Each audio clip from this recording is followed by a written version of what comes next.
The thing about it is when we're in Toronto, we're not all in the studio at the same time. And we're all kind of, we come in pieces.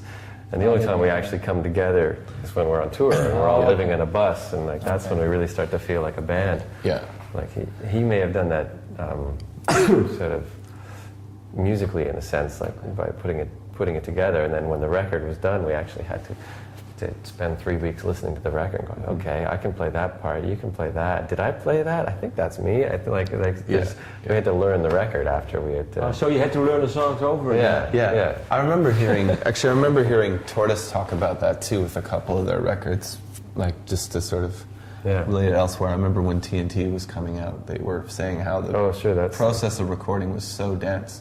That's another record that, and I think John McEntire, I'm not saying he's the same as Dave Neufeld, but I get the impression that he especially when it would come to the Tortoise material, would occupy the same sort of seat.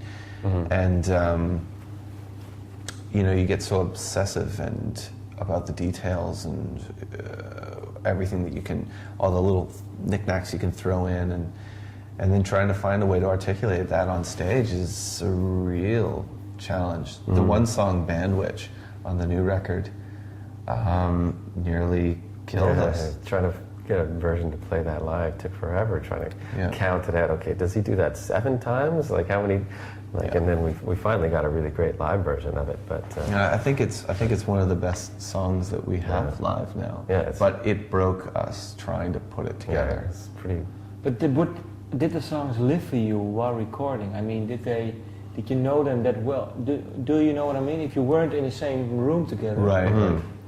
Well, the thing is that we had, it wasn't just the songs on the record, that there is a whole, we just recorded for years, like 3 years of recording songs, so we had to not only, finish these songs, but we had to narrow it down from a huge catalog of different songs. How many? Well, it's sometimes there's a little sort of idea, which isn't even a song, there's just some great little recorded mood, and you're like, wow, I really like that. Can we work on that and put it on the record? It's like, no, because we have 35 other songs we need to work on. So and everybody's got different opinions of what's best for the record. So, so I got familiar with a lot of songs. Less familiar with some of the ones on the record. Okay. Like for Windsurfing Nation, I didn't have anything to do with that song, and I heard it and I was just laughing because it was so insane.